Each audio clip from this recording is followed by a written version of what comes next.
CatholicPsych Show. We'll be talking about our dearly beloved Pope Francis and his comments. More Pope Francis. More Pope Francis, always making headlines. He doubles down on the use of his word faggotry, which the Vatican apologized for previously. Also made some statements about homilies and the length and duration of homilies that priests should be giving. We'll also want to talk about Roger Federer's commencement speech and the implications for mindfulness. And then hopefully we will continue to reflect on changing social conventions at the end of the episode. Dr. Greg, how you doing today? Thank God it's Friday. Yes. Oh, what a week. It's been great to be back this week, but man, what a week. Yeah. So Pope Francis is, it's a great day for Pope Francis conversation because this is always the thing. Like, we posted stuff about him before, and then people get all upset if we take one angle or the other angle. It's like everybody's all. It's like, why? Like, people are so inflammatory, up in uproar about all sorts of things, and it doesn't matter if we're talking about Butker and Latin Mass or all that, his comments, and then Pope Francis and his comments, or I mean, you mentioned mindfulness. I don't even know what Federer's commencement speech is, but okay, I'm sure that'll just trigger all sorts of people.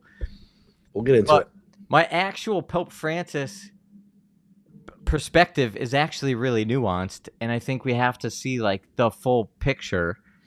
And from what I've read about today's headlines, both are really they deserve the nuance. That should be our tagline for the show, like nuance in understanding the world around us. Maybe that's a good way to look at it because there's not a lot of nuance on the social medias. And we just polarize people.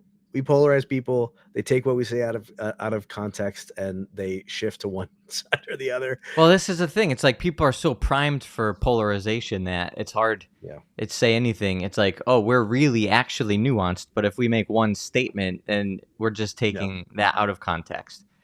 Right. All right. So I don't know. Where do you want to start? I kind of now I'm curious about Federer. I kind of want to start there just because I didn't realize there was a new commencement. No, listen. Let's start with the Pope so we can like move through it quickly so we can get to Federer. Okay. We'll do some delayed gratification. Okay. Well, I think we should talk about the use of the faggotry term first because it's, I don't know. I think it's inflammatory. It's inflammatory and it's less fun. I think the other story is kind of funny. I think I want to look at this word in Italian. Frocagine. Yes. Frocagine. I think that's the right pronunciation of that. Yes. Okay, so during a private meeting with priests on Tuesday, Pope Francis reportedly once again used a derogatory slur to refer to gay men while arguing that there is a gay culture in the Vatican. So this is a new layer to it. He's talking, the previous statement was that there's gay culture in seminaries, which he's distant from. He's not in the seminary, but he is in the Vatican. Yeah. So we just put a pin in that note, okay? The Pope, quoting himself, recalled a conversation in which he said, "There's an air of faggotry in the Vatican," according to the Italian website, whatever it is. The website on Wednesday published a transcript of Francis's remarks on the subject. The website does not sort the site of the quotations, so maybe he didn't say this. But here's the quote. "Once a Monsignor who works in the Vatican said to me, 'Your Holiness, I want to say something. I'm concerned about the gay culture in here,' in the Vatican." The Pope continued, according to Sierra Non Possum, that's the name of the website. "I said, yes, there is an air of faggotry," saying it a second time. "It's true. There is in the Vatican. But look, Monsignor, today it is an honorific for our culture. Let us be careful not to despise people with homosexual tendencies, but to accompany them. There are so many good people. Accompany them, help them, send them to psychologists." Yes. "Please, however, be careful about accepting them in the seminary." Yes. It is the second time in recent weeks that the pontiff has reportedly used the Italian slur frasiagine, which that's my Italian. You like that? Which translates to faggotry or faggotness in reference to homosexual tendencies. A lot here. There's a lot in here. Where do you want to start? Frocagine. I love just learning a new Italian word. I think that's like basic level. Like we should just all learn this new There are, new word. there are other Italian words I wish I had learned before this one, but yes, it's a beautiful language. Wow. I mean that's hilarious that even I mean you don't even think about like the way that there are slurs and things that are in other languages. And I don't know, is that like the worst dirtiest slur in Italian? Like, when you have another language the context changes. So I mean I don't go around using that word, the English translation. I wouldn't use that word normally. No, Even seeing it in print, I'm like, ooh, a little bit cringe. It's like, it's very cringe. I've never heard someone use that word in English. well, I've heard Faggotry? people, I mean, as a pejorative slur to call somebody. No, but in that tense, like faggotry, I've never heard that. There's a lot of faggotry. I've never heard that. Well, that's what happens in other languages. It gets like Right. different tenses, different verb, Right. different sort of Yes. forms of the word. So Right. it's Well, the first thing that comes to my mind is I don't think he understands the nuance. And I don't think his PR team is communicating with him because he said the word, it caused outrage. The Vatican spokesperson apologized for him, and then he just said the word again. Like, well, this is my point. Maybe in Italian it's not the same outrageous connotation. Maybe it's not. It doesn't have the same. It doesn't have the same like hurtful. You know what I mean? Like there's words that are more hurtful based on the cultural use of the word. I'm not saying the translation isn't outrageous, but obviously in English, when we see it, we're like, oh, I can't believe he said that. And then maybe the PR team is giving apology based on other languages translating it. But then when he's just talking to like other bishops, other priests in formation or whoever, it's like just using the word. If we use the word like idiot or some word that we might not even think twice about if we're talking about certain things, but then it's maybe in another language that's like dropping the F-bomb. Maybe if that's translated into the Polish version of that word, and then you're in Poland and you're like, can you believe Dr. Greg used the word idiot in his podcast? This is the translation of it. And then it's like, whoa. Yeah. I didn't even know that's the connotation of it. Like it changes across cultures. Definitely. If we can push into the semantics here, it sounds like this is interesting to me. It sounds like he's saying that in the seminaries and now in the Vatican, he believes that there is too much like homosexualness. Yeah. So but even that is interesting to me. He's not saying there are a lot of men here that struggle with same-sex attraction. There's not a lot of homosexuals. It's like he's implying that there's a cultural like air of homosexualness. Right. That's different. No, that's different. And that's like a deeper level of bad. It's like, I mean, it's really messed up, man. It's like, this is why we're so screwed up as a church.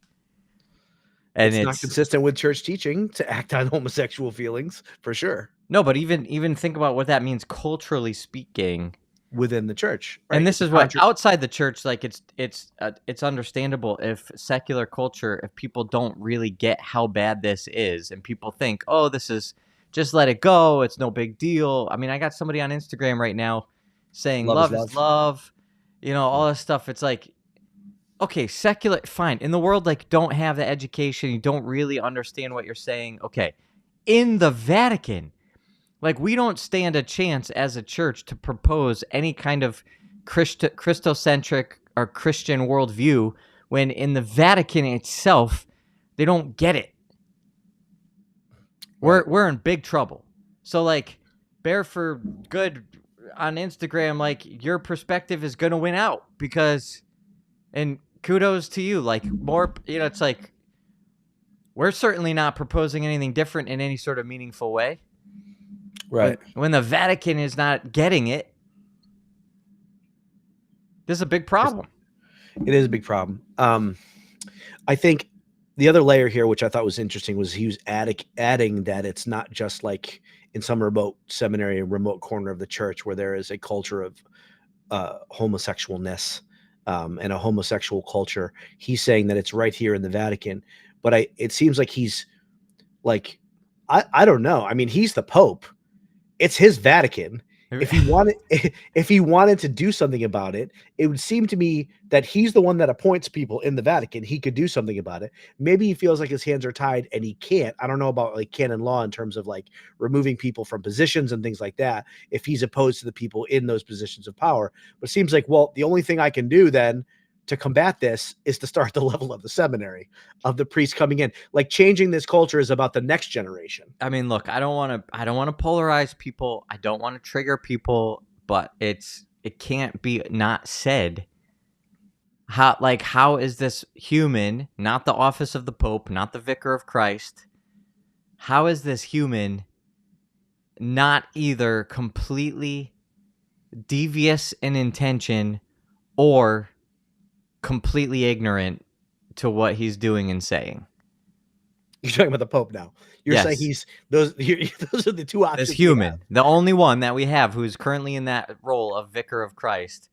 I mean, his choices for cardinals, his choices for bishops, who he elevates, who he suppresses, whose voice he's giving credence to, writing the foreword to Father James Martin, who should be more than just ignored, and then coming out with this other side of him, speaking out of the other side of his face, talking about, oh, this is a problem in the Vatican, this is a problem.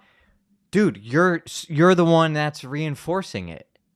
Yeah. To your point, when you first said it's his Vatican, I was like, oh, you're going to get some response out of that one, because people will be like, it's God's that Vatican, it's the Holy Spirit. But sure. It's like, yes. oh, no, actually, institutionally, nuance. He can make those choices. Like, he can make Right. different choices. It is God's Vatican, yes. And he could actually fix this problem. And look at John Paul II himself didn't fix all these problems. So I don't know the nuances of what it's like to be Pope or to be the head of the universal church and to be, the institutional worldwide head of the church.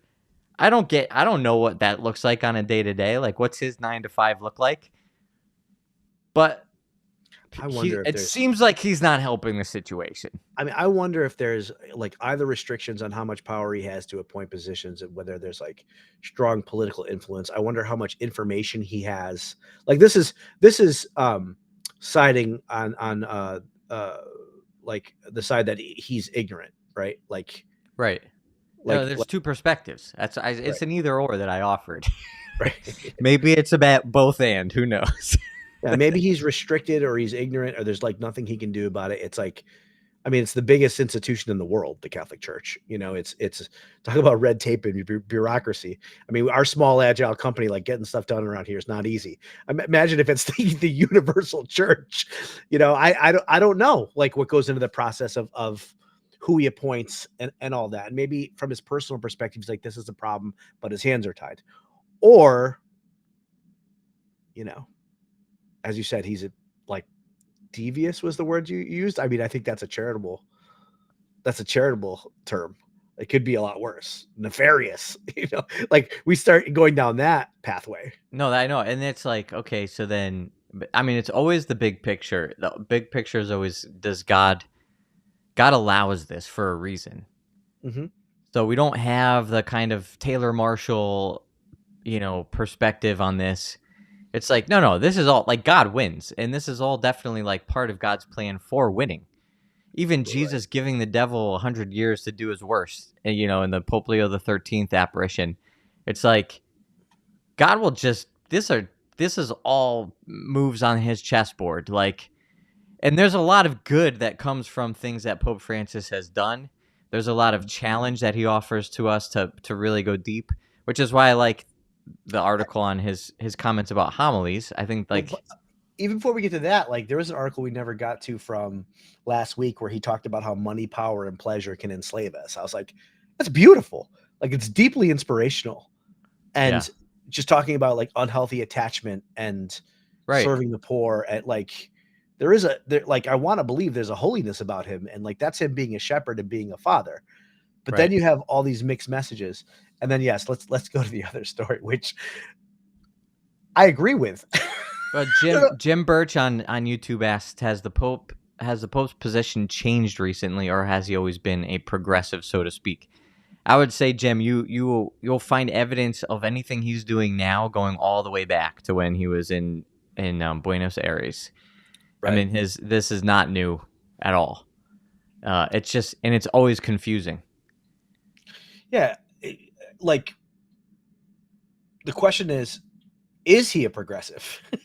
The question is he? It's difficult to actually say with certainty that he is liberal because there's this conflicting data points, which there's contradict. So remarkably different from, like, this is why, like, when it comes to Jesus himself, like, Jesus made a lot of people uncomfortable, and he was there to, like, really stir the pot and get things. But there's, like, this remarkably different sense of stirring the pot when you have the way Jesus did it. It's like, if you read it and you look at it and you pray with it and you reflect on it, even if it's really personally challenging, like maybe it stirs our own pot and puts us out of the comfort zone, there's a clarity to it. There's a coherence to it. Yeah. And then when you compare that to what Pope Francis does, I feel like it's the opposite. It's more confusing. It's less obfuscating. He obfuscates. Yeah. I don't think I've ever said that word out loud before. This is what the Pope has driven me to. But we had a reel that came out this week from a conversation. I don't know if you saw the conversation I had with Dr. Gerard last week. And there was a reel about how, like, there's a part of me that wants to believe that he's like the clinician's Pope, which is like the Pope that meets people where they are and doesn't like ram the truth down their throat. But it's like his whole spirit of like meeting people where they are and then guiding them over to the truth. Right. But like, if that's true, if he's like, I experientially want to be more unifying and then meet people where they are, like, it's not working. He's very divisive. No, he's not good at it. If that's what he's trying to do, he's terrible at it. And that's why I think it's pretty clear, there's other things happening here.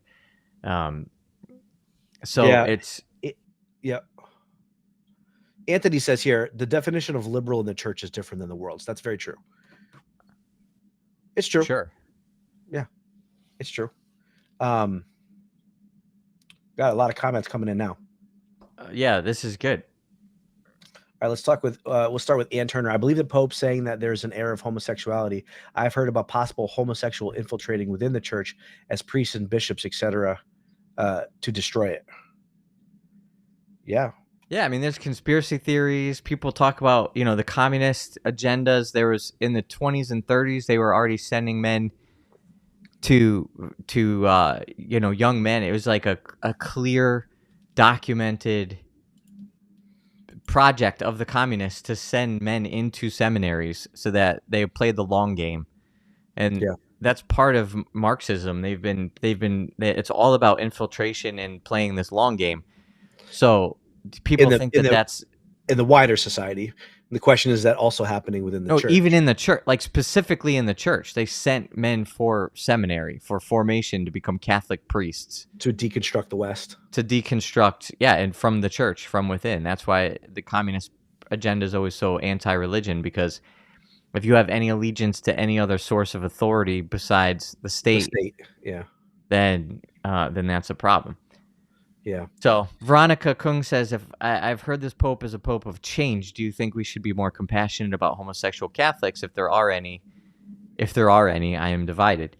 So this is where I think, Veronica, the point is, of course we should be more compassionate. That's straight out of the catechism.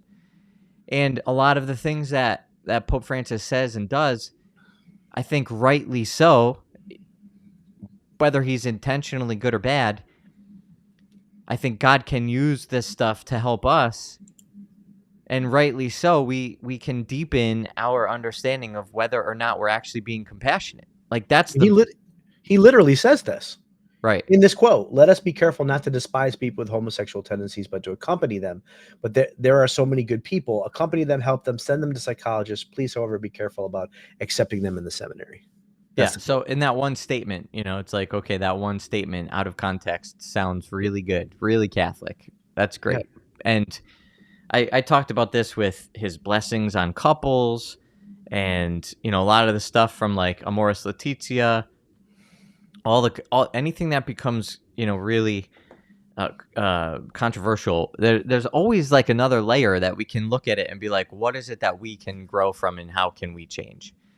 Yeah. And I love that perspective. I think it's really important because we get too comfortable thinking we don't need to change anything. And there's always something for us to change.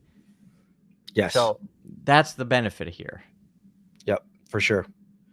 Some more comments here. Well, and you're plugging into a lot more like prophecy, and I try to avoid getting too deep into some of this conspiracy theory prophecy stuff. Yeah. There's a lot of that, but we stick to the hope that we have, just knowing that God is in control now. Whatever the case is, we don't need to spend our time getting too worked up about those kinds of things. Yeah, I like this quote by St. Colby, or this message by St. Colby. I think it was G.K. Chesterton he's referring to, who said that the best argument against Catholicism is Catholics. And the best argument for Catholicism are the saints. It's true. Yeah, and I've heard people talk about how there's beauty in us not canonizing clerics. We don't canonize clerics. You're not a saint because you've become a priest or a bishop or a monsignor or a pope or a cardinal or anything else. That doesn't make you holy, but we have this whole catalog of saints as witnesses for what we're called to. That's separate than but what does make us holy is having proper reverence for the office, which is the really interesting challenge here. And God is calling us to become saints. It's like, how do we hold that tension between calling things out, which are even scandalous maybe, versus maintaining a holy reverence and a detachment and self-control and all sorts of other things that I think are, people will jump to be like, well, Saint Catherine, reamed out the Pope when he was living in France and made him go back to Rome from Avignon. And it's like, you're not St. Catherine, first of all. Definitely, like, read that biography of St. Catherine. Like, yeah. Before you jump to these anecdotes and examples of evidence, like, take another look, because you'll get more of your answer for why that's not happening now. It's because people are not living like St. Catherine. It's true. So, do you want to? Okay, before we talk about the sleeping, I'm not sure if you want to open this up. This could be an entire episode, but Priscilla asks, why are men with SSA not allowed to be religious brothers or fathers? Like in other words, why? Well, the nuance is that the church would say it's not that if someone has struggles with same-sex attraction or homosexual inclinations can never enter the seminary, but there's an assessment of the degree of how deep-seated it is. Yeah, exactly. So it's not that men with SSA are definitely discluded, and women. She also asked about women with SSA to become nuns. They're very different psychologically. So that much of it, that's a whole nother distinction. Yeah, this is really a whole nother episode, but I mean, at the end of the day, the fruitfulness of the complementarity between man and woman is not just physical, and the fatherhood this is like our whole point about integration. Like, we are body and spirit totally integrated as persons, and a person who is not in touch with their fully integrated desire to procreate and to like connect with somebody of the complementary gender, which then can generate new life. That's not just a biological reality. That has spiritual ramifications. Right. And so this integration of the human person is the core Catholic understanding. It's really philosophical that we uphold, which is then, okay, so men who are called to priesthood, are selected out of the group of men, a group of men who have a naturally integrated sense of self and identity in their humanity. So that's presupposing that they would feel attraction to women, that they would want to procreate in the first place. Yeah. And then are saying, okay, so God calls men with that natural desire, natural integration to something supernatural. Yeah. Yes. And on a personal level, I mean, this is kind of theology of the body 101, which is that if someone is coming to the priesthood, if they're coming to the seminary and they don't ever want to get married, like that's actually problematic.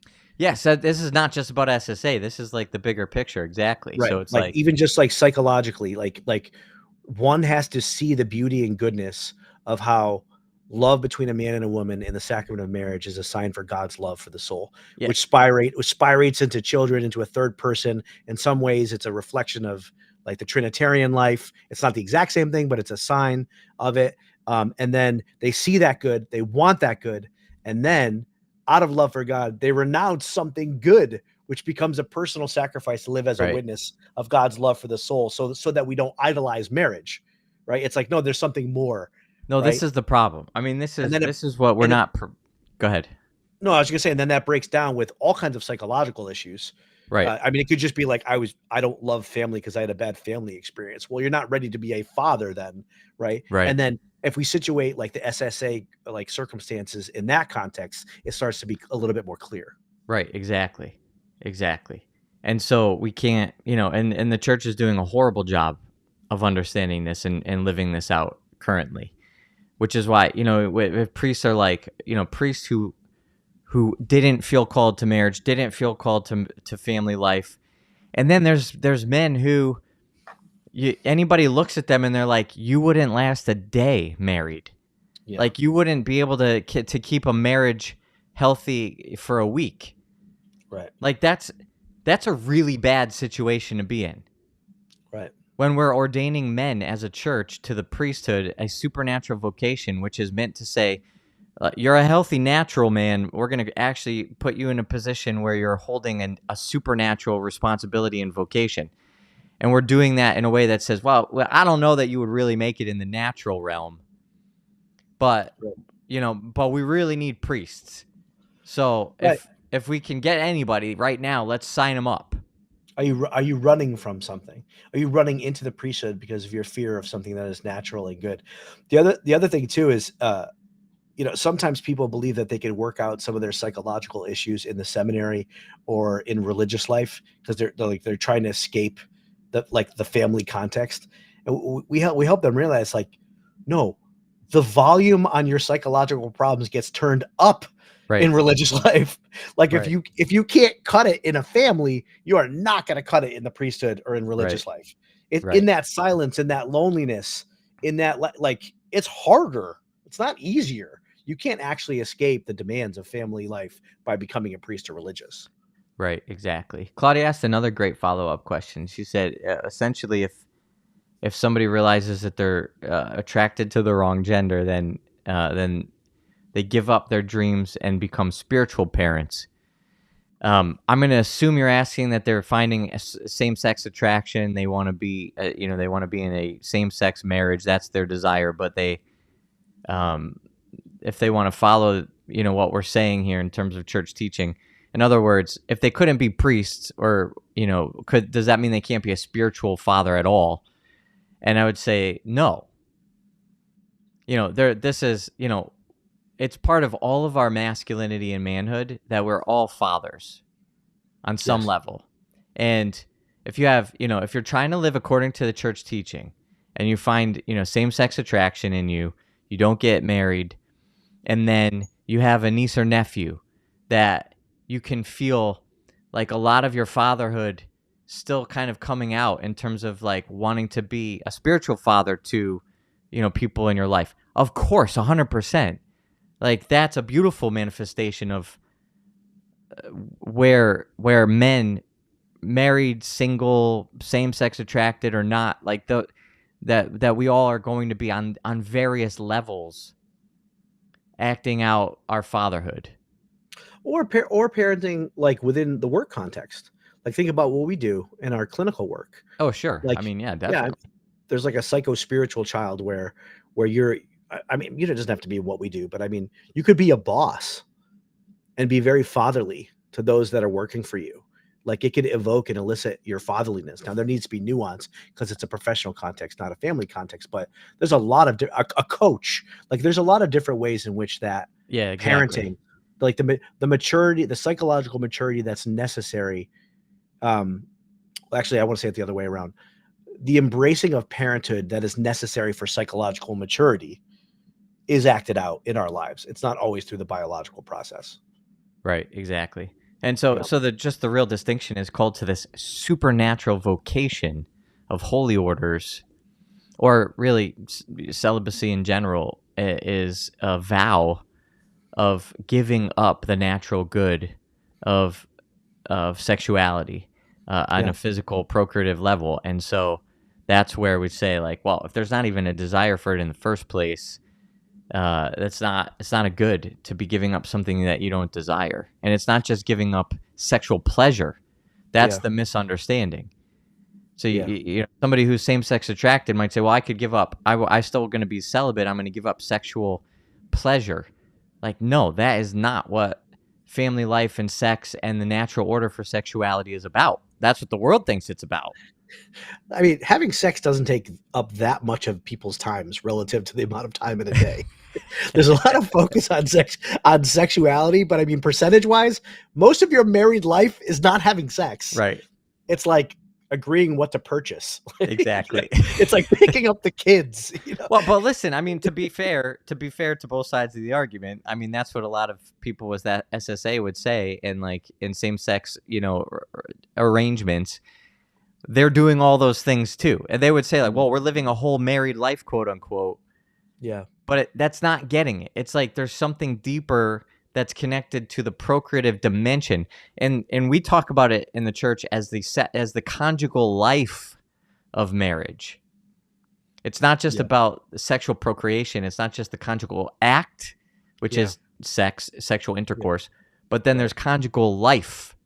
Yes. And the way that a man and woman negotiate how to make decisions, how to save, how to spend, how to go on vacation, whose family to spend time with is necessarily going to be affected by the fact that they are opposite sexes in their brains and in their bodies and in their hormones and in the way they think about things and the way they perceive and operate.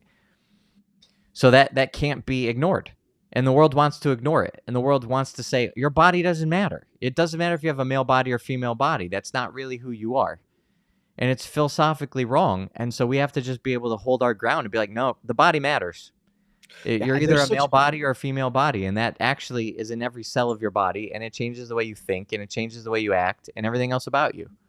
Yeah, I don't think most people really understand the full depths to which the church goes to explore these issues and give a kind of answer to it. I mean, and we're like just scratching the surface, right? But it's so difficult to explain the fullness of why the church teaches what it teaches when the counter is love.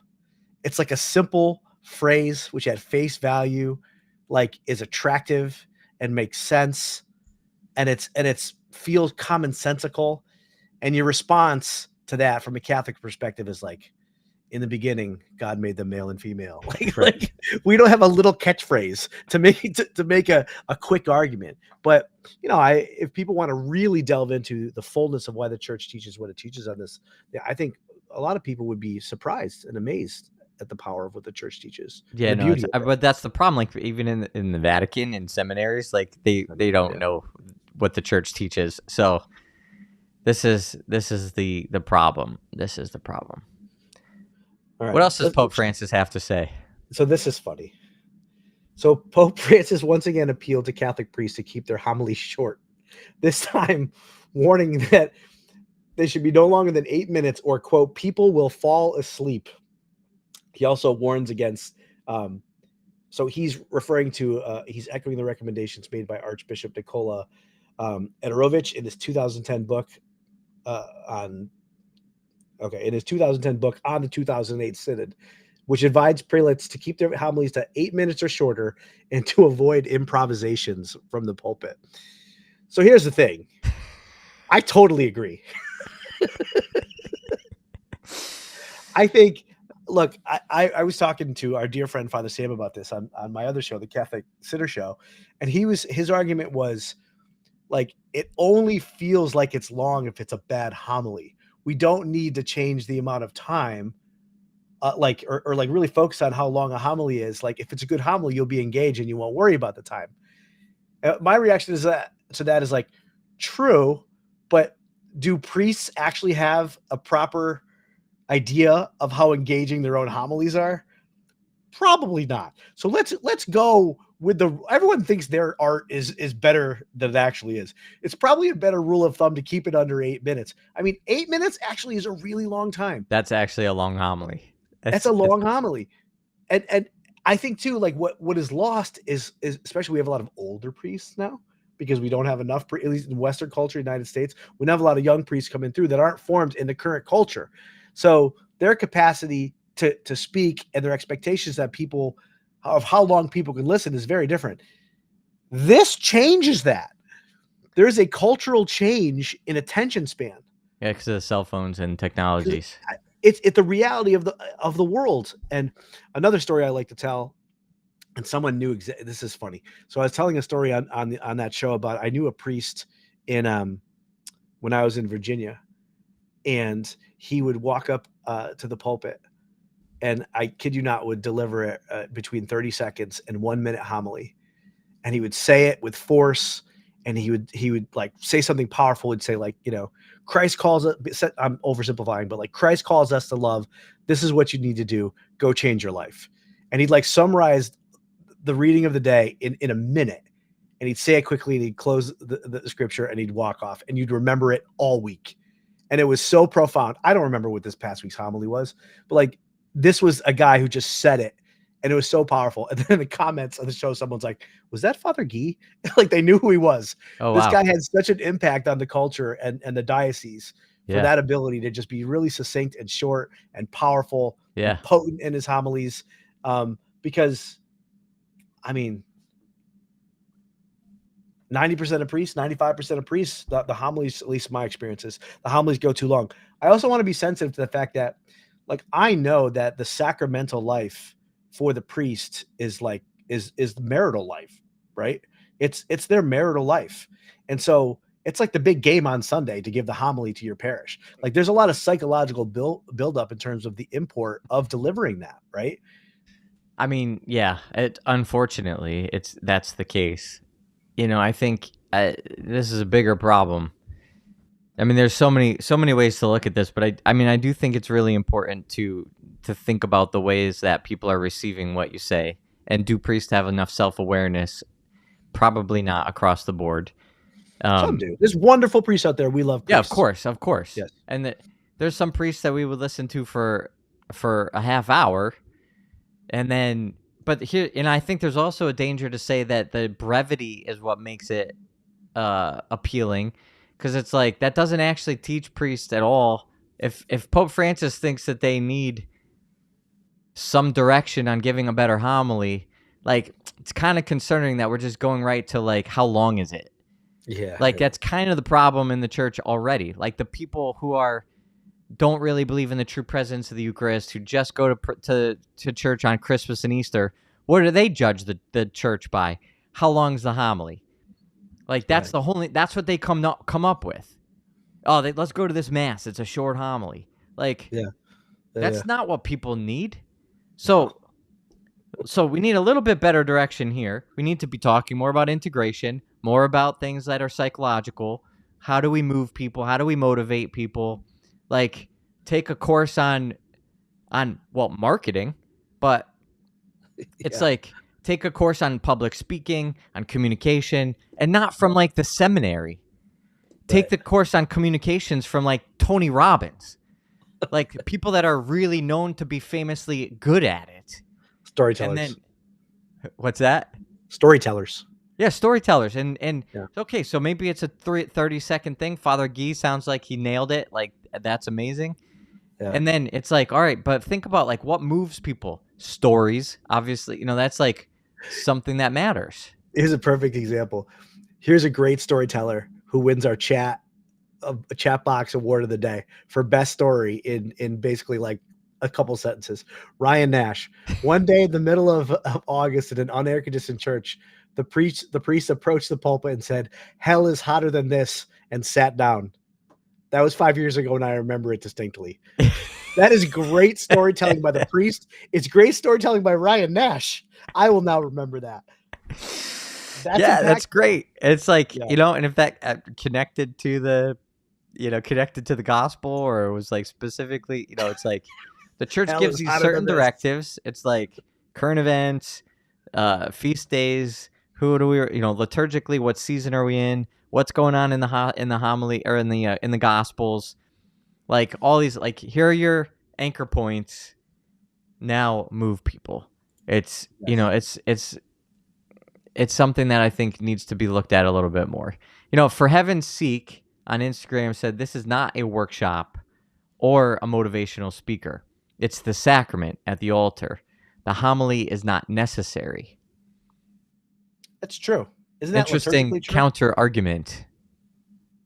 Isn't that liturgically true that homilies are not necessary for a mass? That is liturgically true. I don't think that I don't know if it's one of these things that it's like the bare minimum for the sacrament to occur versus like liturgically and culturally Pastoral. what's appropriate. Yeah. But I do think that I think there's something to be said for what was just said, but I do think we're sort of like assuming that there's going to be a homily. And so if that's the point, then it's like, okay, now are you taking away from the liturgy by being boring and self-aggrandizing and maybe narcissistic in the way that you're just like blind to how you say something affects anybody else in the room? Or is it better, if you're going to be doing a homily, to think about like, all right, how do you make this weave into the liturgical experience and in the sacrifice of the Mass in a way that your audience can receive, because otherwise, right, it's just falling on deaf ears. Right, exactly. Yeah. I mean, the preaching office is a significant liturgical reality, and it's a significant institutional reality. Yeah, for sure. All right. You want to move off St. Francis? Let's not canonize him yet.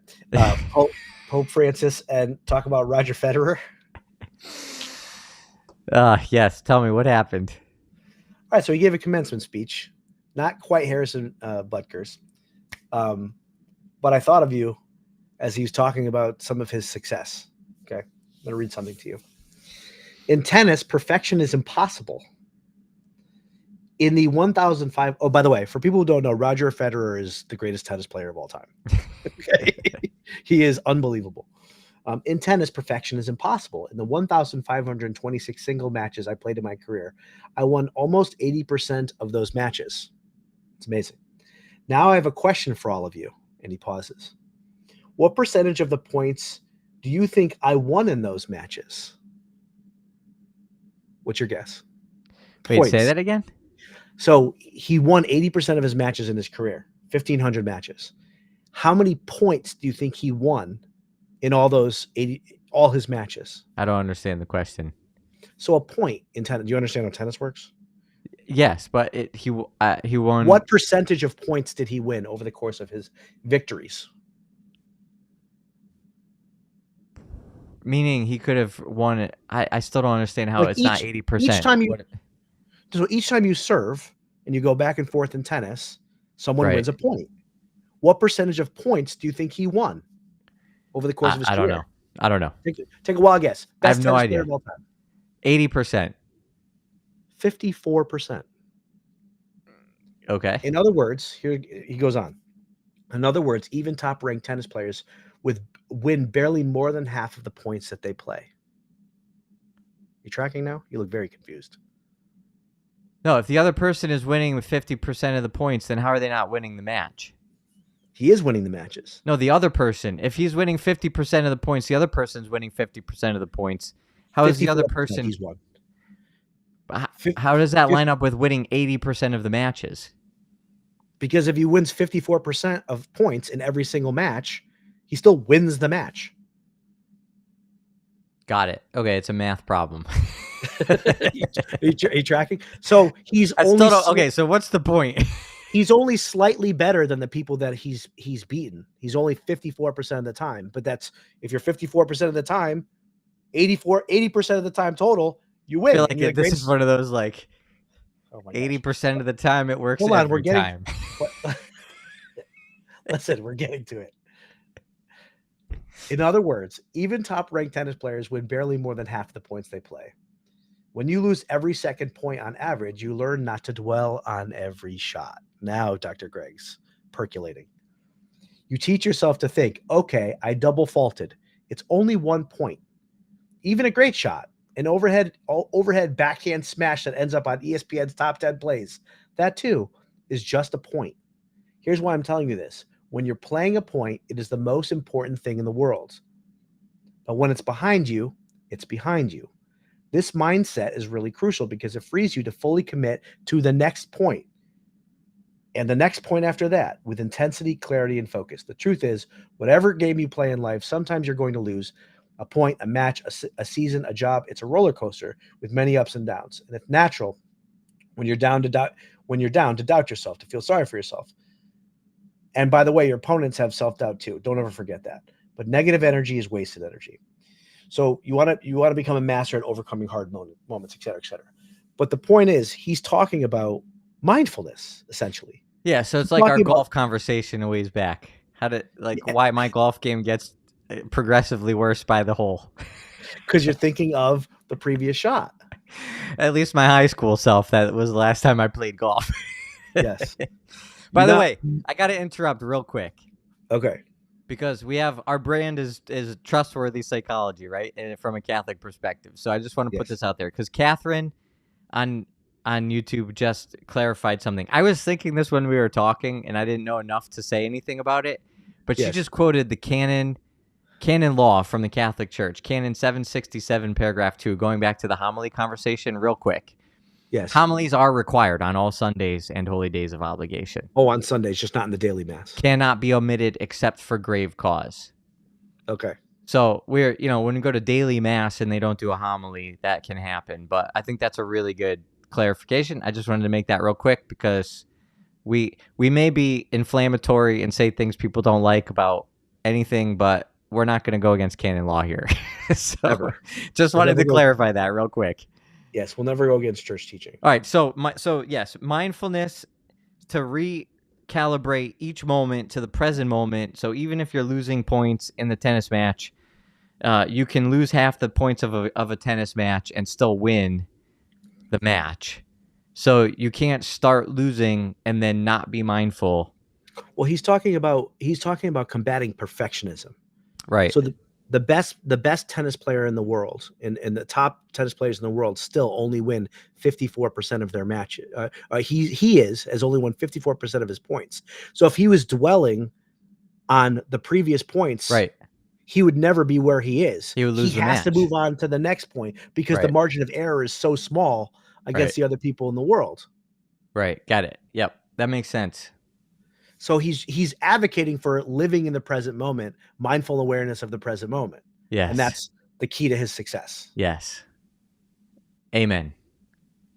That's all you have to say. I don't know what else to say about it except I agree.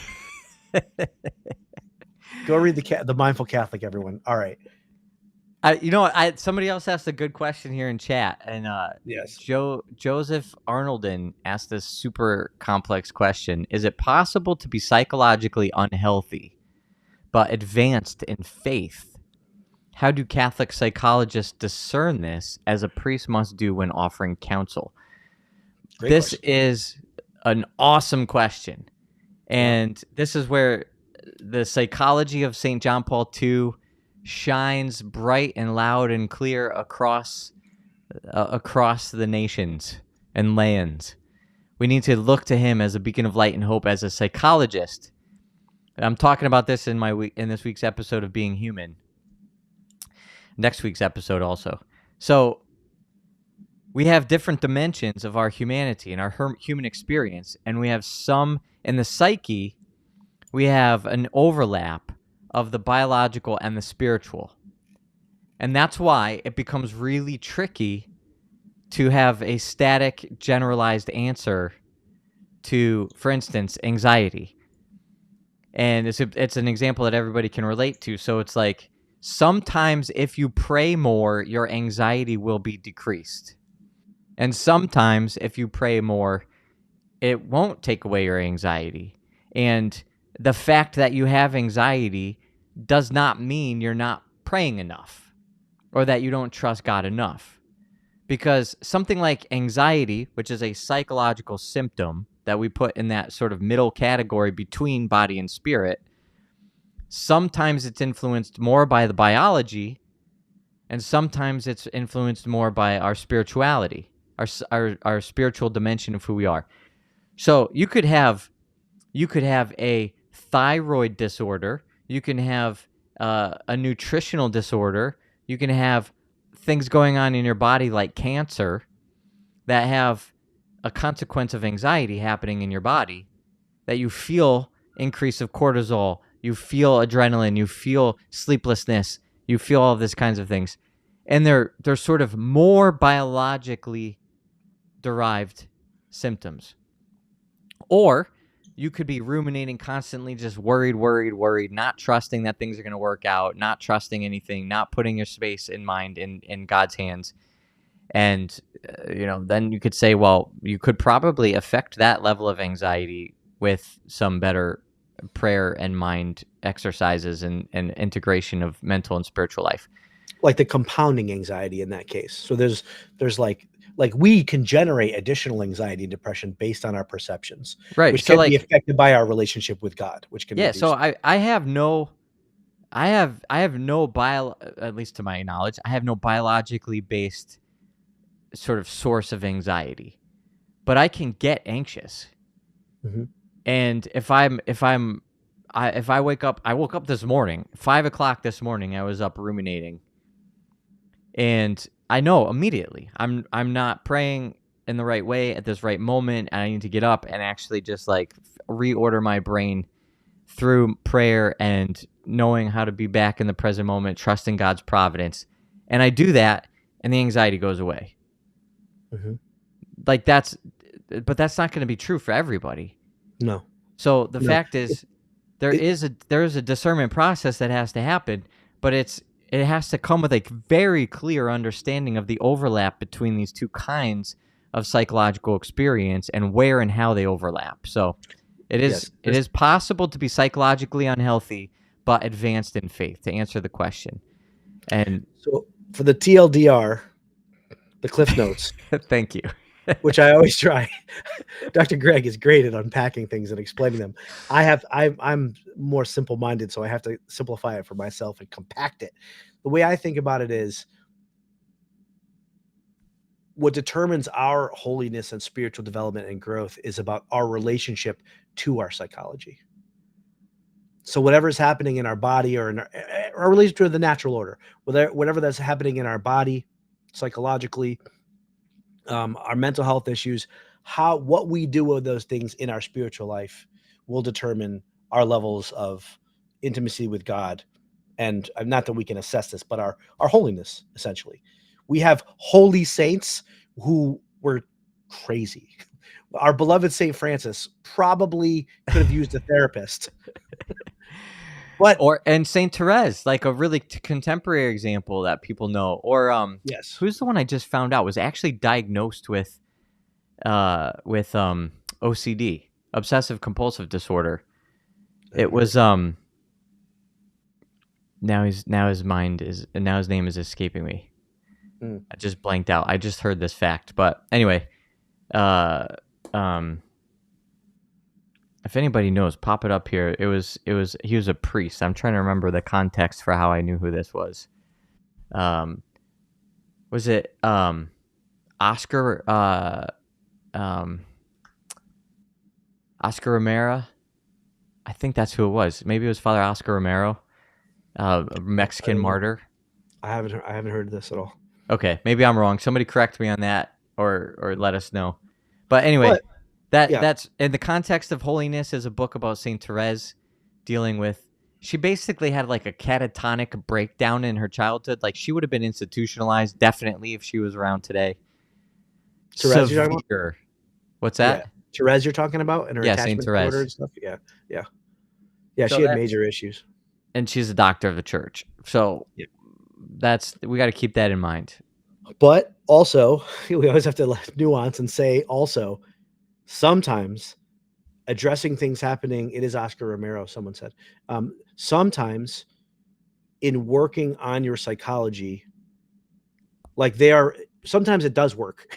In other words, working on your psychological wounds does help you open up to deeper intimacy with God and helps you grow spiritually, and vice versa. Trusting God can help you alleviate some of your social distress or So this is distress. how John Paul II broke this open in his Yeah. philosophy, because he said in the person we have the way that we think transcendently, the way that we sort of think about things, have self-awareness and think and bring in our self-awareness of like whether we're doing something good or bad. All of that stuff, like that comes down into our experience in our body. And then it actually is a sort of relationship between what we know to be true and what we're experiencing. And so if the biology is putting in this stress, anxiety, depression, all these psychological things, and then we're not doing the right thing with it, it's going to then compound and amplify the experience. If we're doing the right thing with it, then, and we bring that into our inner experience of self, it's like, I have cortisol spikes that are making me feel anxious, but I know that I placed it in God's hands and I'm putting my trust in Him. Then instead of amplifying that to another level of anxiety, it actually is like, okay, maybe I'll still have some level of this cortisol spike. Like I can't eradicate this biological, like our bodies are moving towards death. Our spirits are moving towards life. Yes. So in the psyche, there's a split between some of us psychologically are going to be getting worse and worse over time. Yes. And some of us, some of our parts of us within ourselves are going to be going towards healing and health and perfection and life of across human development. And that's ultimately the grave splits those two things apart in this like really unnatural way, but that's because of sin, that our bodies are headed towards death. And it's in the resurrection that they're totally fully reunited and we have full health. So we don't expect the body to not be perfectly healthy over time. And we can't expect the psyche then to be perfectly healthy over time. Right. To your point, though, if you do the right thing with the natural order, it won't amplify your distress. Right. But it could either not amplify it or make it worse, or it could improve it in some cases. Yeah, sure. Yeah, it definitely. In some cases, it can improve it. But Right. we don't want to say it definitely will in all cases, because that can lead Exactly. to discouragement. Yeah, or it's like maybe the discouragement's necessary. It's like maybe you're not praying enough. Like here's the other side of it. It's like there's a reason for that. You know, it's like people get anxious about death. And they're like, "Oh, I'm end of life issues are coming up. Like maybe you have a terminal diagnosis. It's like now you have an anxiety disorder because you're afraid of dying." It's like maybe that was God's plan. Maybe there's some things you should be looking at in your life to change. Right. Your Maybe soul you is could actually say, more like, important than how you're feeling right now. Right. So like maybe thank God you feel anxiety, because now you're going to actually like take seriously the kinds of changes that you probably need to still make in your life. Yeah.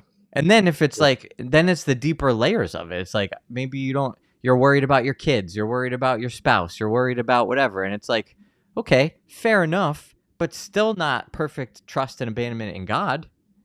That's right. There's even more to grow, even more further to go, that you could actually trust God even more, and that anxiety will decrease.